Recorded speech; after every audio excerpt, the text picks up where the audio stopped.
कागुरु का हाल में भैया पूर्वांचल के। आज बात हुई पूर्वांचल की बात में गठबंधन की। गठबंधन ऐसा कि कोई कभी इधर कोई कभी उधर, कौन किधर। पूर्वांचल में खूब चर्चा है। तो आज पूर्वांचल की बात में हम आपको बताएंगे कि किसके पलटने की चर्चा है, क्या है मामला, वो समझाएं। तो उससे पहले घोसी गए अखिलेश भैया को सुनिए। माना जा रहा है जल्दी। कौन गंभीर है? ओम प्रकाश राजभर। किस बात को लेके गंभीर? घोसी उपचुनाव को लेकर। कहीं ऐसा तो नहीं अलायंस के लिए गंभीर हो रहे हो? कहीं ऐसा तो नहीं कि कुछ और अलायंस के चक्कर में गंभीर हो? तो अखिलेश यादव जो कि सपा के प्रमुख हैं, वो बहुत गंभीर बात कर दी है। क्या घोसी गए थे? सुधाकर सिंह जो समाजवादी पार्टी के विधायक हैं, उनकी 13वीं में गए थे। वहां जब पहुंचे तो पूछा पत्रकारों ने, तो पत्रकारों से कहा कि क्या ओम प्रकाश राजभर गंभीर है? बात घोसी उपचुनाव की हो रही थी। तो उन्होंने कहा कि जब वो गंभीर हैं तो क्या गठबंधन को लेकर गंभीर है? कौन से वाले गठबंधन को लेकर गंभीर है? अभी जो बात गंभीर आपको लग नहीं रही है, गंभीर लोग ये कह रहे हैं कि बड़ी गंभीर बात है। गौतम गंभीर वाली गंभीर नहीं, मतलब कि चुनाव वाला गंभीर। क्या ये इशारा है कि गठबंधन में आने का ऑफर है? दरअसल ओम प्रकाश राजभर का इलाका घोसी है। वो घोसी से उनके बेटे अरविंद राजभर लोकसभा का चुनाव लड़ चुके हैं। मऊ अखिलेश यादव उनको वहां से हरा ही चुके हैं, मतलब उनके अपने राजीव राय ने हराया, उससे पहले सुधाकर सिंह ने हराया।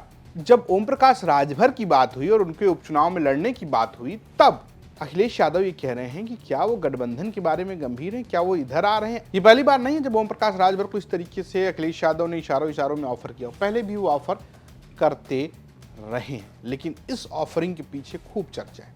चर्चा इसलिए है क्योंकि यूपी तक के पॉडकास्ट में ही अफजाल अंसारी ने और संकेत दिए थे। जो लोग अफजाल को जानते हैं वो जानते हैं कि उनके संबंध ओम प्रकाश राजभर से कितने बेहतर हैं और कैसे हैं। ओम प्रकाश राजभर ने यूपी तक के पॉडकास्ट में कहा था कि क्या आप इस बात की गारंटी ले सकते हैं कि ओम प्रकाश राजभर 2027 तक वहीं रहेंगे? समय बताएगा। आपके पास क्या गारंटी है कि ओम प्रकाश राजभर अगला चुनाव भाजपा के साथ रहेंगे? कोई गारंटी तो नहीं है। तब तो सवाल क्यों? अगर वो रह गए भाजपा के साथ तो अभी बिहार तब कहाँ रहेंगे? अभी बिहार में क्या हो रहा? नहीं, हमारा सवाल सुनिए। अगर वो रह गए भाजपा के साथ तो अब देखा अब्बास जाएगा, कहाँ रहेंगे? उसको देखा जाएगा। लेकिन अभी बिहार में क्या हो रहा? भाजपा यहाँ ताज पहना रही है और वहां बेचारे को एक सीट नहीं। माननीय पियर का चाचा के नाम से फेमस ओम प्रकाश राजभर इसलिए जाने जाते हैं कि वो भी एक किस्म के मौसम वैज्ञानिक है जो उल्टा मौसम भापते हैं। मतलब सरकार में रहते हुए मंत्री पद छोड़कर विपक्ष में चले जाते हैं और फिर विपक्ष के साथ लड़के विपक्ष की गठबंधन जब हार जाते हैं तब सरकार में वापस आ जाते हैं। तो ऐसे वाले मौसम वैज्ञानिक हैं। मंत्री हैं, पंचायती राज के ही मंत्री हैं। वही इलाका है पूरा गाजीपुर और मऊ कहेंगे तो उसी इलाके में सक्रिय हैं। लेकिन जिस तरीके से अफजाल अंसारी कह रहे हैं और उसके बाद अखिलेश यादव मऊ में जाके कह रहे हैं कि क्या गठबंधन को लेकर गंभीर है, तो क्या ये कोई ऑफरिंग है? क्योंकि बिहार में वो बीजेपी के खिलाफ चुनाव लड़े थे। हालांकि जब नीतीश कुमार की सरकार बनी तो वहां पर ओम प्रकाश राजभर को भी बुलाया गया था। अब इन सब के बीच चर्चा ये भी है कि क्या घोसी में ओम प्रकाश राजभर को मौका मिलेगा? घोसी जो सीट है वो तो बीजेपी की, मतलब बीजेपी ही लड़ती रही है। इससे पहले यहाँ पर विजय राजभर जो है बीजेपी से विधायक थे। उसके बाद दारा सिंह चौहान जो है समाजवादी से हुए, वो इस्तीफा दे गए, वापस आए तो ओम प्रकाश राजभर उनको बीजेपी में ले आए। कहा जाता है कि ओम प्रकाश राजभर की ही सारी बातचीत थी। फिर लड़े, हार गए, दारा सिंह चौहान और सुधाकर सिंह बन गए। अब फिर से उपचुनाव हो रहा है। अब इस उपचुनाव को लेकर चर्चा ये है कि क्या यहाँ पर ओम प्रकाश राजभर के कैंडिडेट को टिकट मिलेगा? क्योंकि ओम प्रकाश राजभर जरूर चाहेंगे कि घोसी में उनको टिकट मिले। उनकी चाहत यह है कि उनके बेटे जो अरविंद राजभर हैं वो किसी तरीके से सदन में पहुंच जाए। उन्होंने विधायकी का चुनाव लड़ा शिवपुरी से, वो हार गए। उसके बाद लोकसभा का चुनाव लड़ा घोसी से, वो भी हार गए। तो क्या वो घोसी के उपचुनाव में उतरेंगे? बहुत चर्चा है। बीजेपी किसको टिकट देगी, ओम प्रकाश राजभर किसको टिकट देंगे, गठबंधन में कौन लड़ेगा, ऐसी चर्चा तो भैया खूब हो रही है। और पहले भी पूर्वांचल की बात में हमने आपको बताया था। लेकिन जो बात हमने आपको पूर्वांचल की बात के पिछले एपिसोडों में बताया वो बिल्कुल सच हो रही है कि सुजीत सिंह ही होंगे समाजवादी पार्टी के कैंडिडेट। हमारी न मानिए तो आप अखिलेश यादव और शिवपाल यादव से सुन लीजिए। मुझे उम्मीद है उनके परिवार, उनके बेटा हमारे साथ है। जो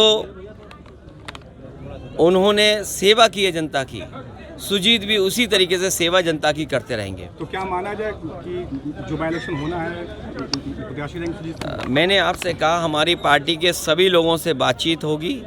वो विषय नहीं जो नेताजी या इनके पिता जिस तरह सेवा करते रहे उसी दिशा में ये सेवा करते रहेंगे। हम सब की जिम्मेदारी है इनका सम्मान बढ़ाना, इन्हें आगे बढ़ाना। और उनका बेटा जो छोटा बेटा सुजीत,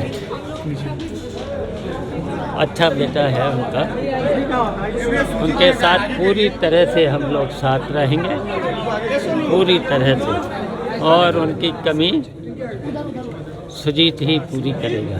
कितनी क्षति हुई है राजनीति के लिए? देखिए, समाजवादी पार्टी को बड़ा झटका लगा है। अब उनकी कमी तो सुजीत ही पूरी कर पाएगा, तो हम लोग सुजीत के साथ पूरी तरह से हैं। अब सीधा सीधा तो नहीं कह रहे, लेकिन जलेबी छान के यही कह रहे हैं कि सुजीत को ही आगे बढ़ाया जाएगा।